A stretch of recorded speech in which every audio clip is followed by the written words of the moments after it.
Assalamualaikum warahmatullahi wabarakatuh. Kami dari kelompok 7 akan membahas tentang hubungan antar komponen ekosistem dan jaring-jaring makanan di lingkungan sekitar. Sebelumnya, saya akan memperkenalkan kelompok kami.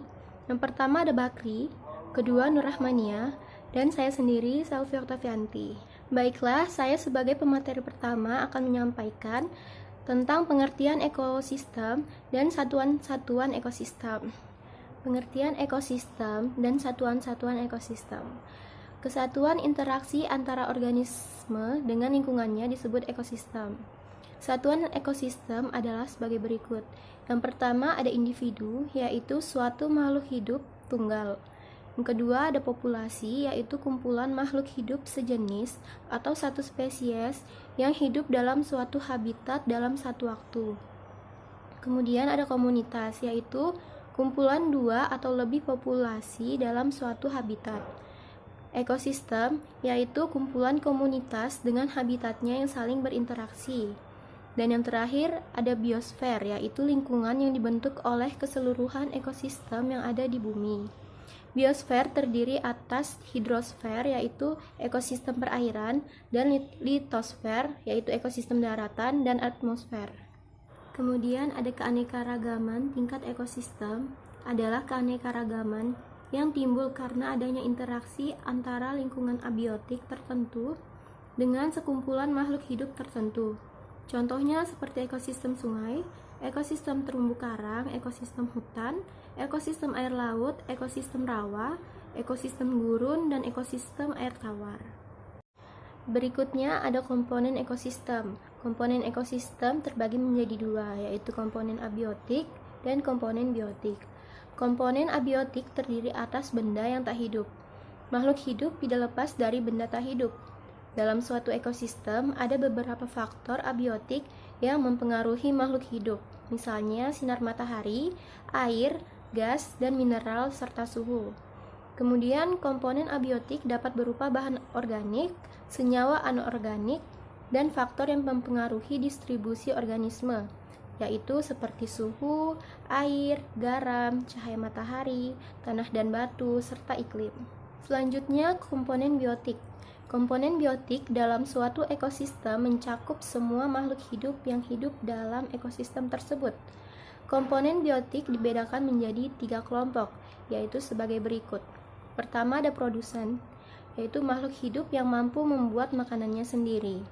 Contohnya seperti tumbuhan hijau yang merupakan produsen di daratan, dan fitoplankton yang merupakan produsen di perairan.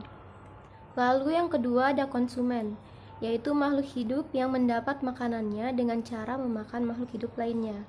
Contohnya seperti hewan baik karnivora, herbivora, maupun omnivora. Ketiga ada pengurai, yaitu makhluk hidup yang mendapat makanan dengan cara menguraikan sisa tubuh makhluk hidup yang telah mati.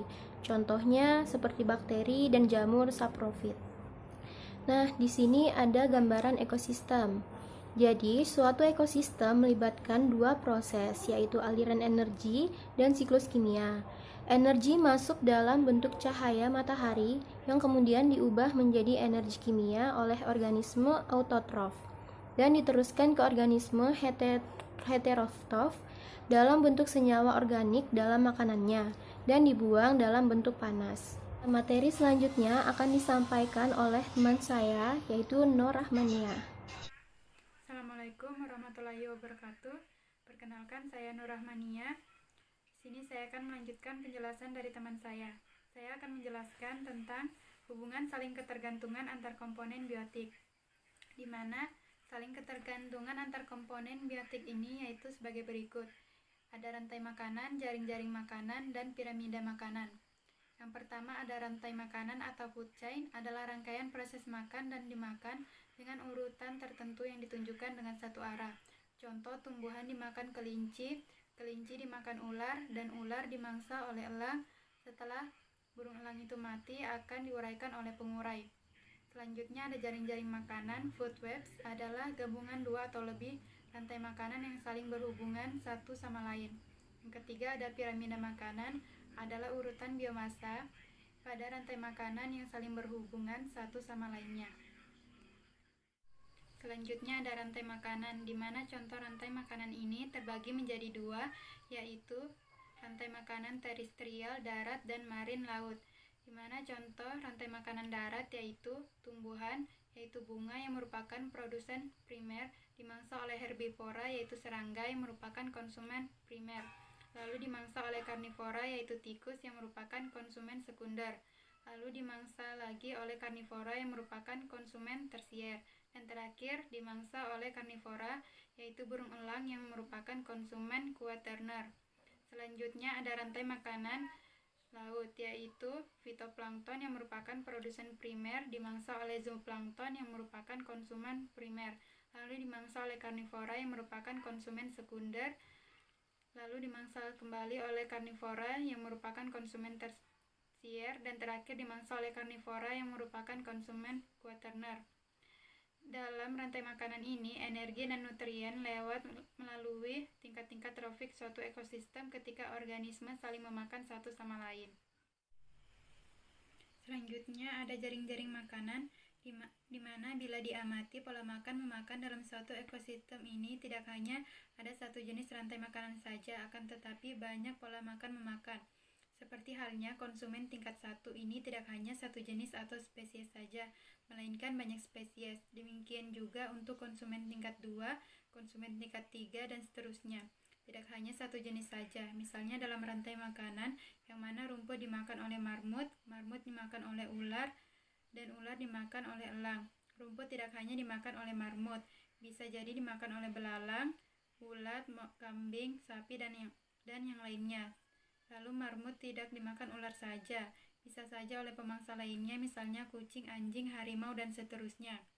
Sehingga terjadi beberapa pola rantai makanan. Pola makan memakan yang terdiri dari beberapa rantai makanan ini disebut dengan jaring-jaring makanan. Selanjutnya ada piramida makanan ekosistem darat, di mana tropik 1, contohnya tumbuhan yang merupakan produsen dimangsa oleh tropik 2, yaitu tikus, belalang, dan serangga lainnya yang merupakan konsumen 1.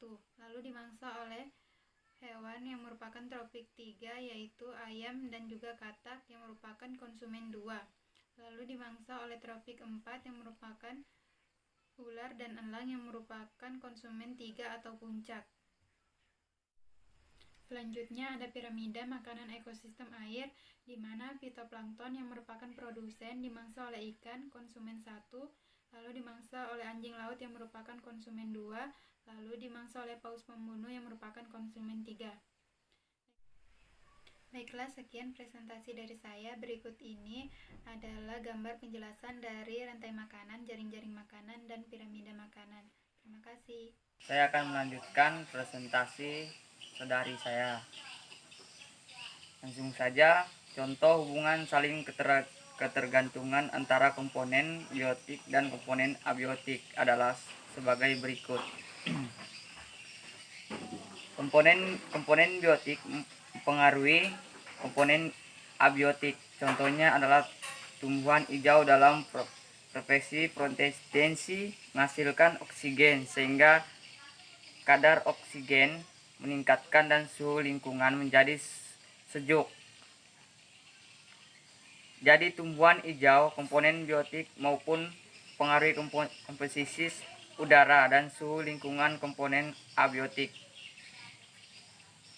Komponen abiotik mempengaruhi komponen biotik, contohnya adalah cahaya tanah, air, udara.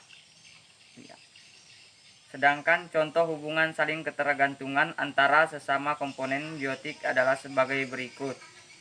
Saling ketergantungan interspesies makhluk hidup jenis, contoh sekumpulan lebih saling bekerja sama mengumpulkan madu sebagai cadangan makanan di sarangnya. Saling ketergantungan antar spesies makhluk hidup tidak sejenis, contohnya tanaman kacang memerlukan bakteri rhizobia untuk membantu menambah nitrogen bebas dari udara segar. Pola interaksi makhluk hidup yang sedang yaitu sebagai berikut. 1. Predasi, interaksi antara pemasangan predator dan mangsa prei.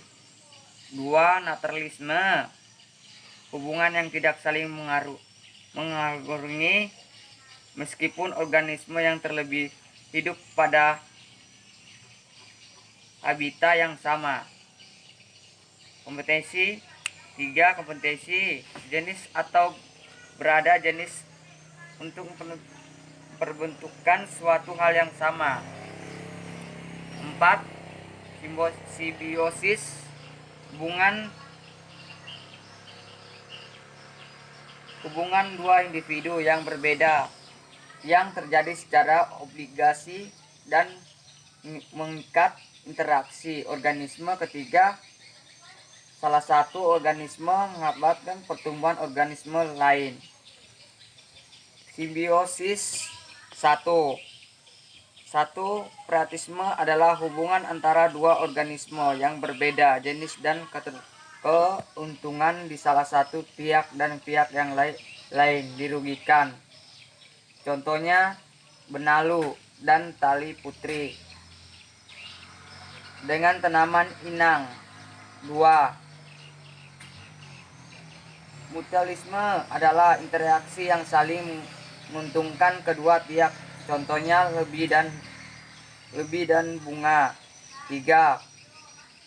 Komersialisme adalah interaksi yang hanya menguntungkan suatu pihak saja, sedangkan pihak lain tidak diuntungkan maupun dirugikan. Contohnya tanaman anggrek dan dengan inang. Sekian presentasi saya kira. Selamat sore.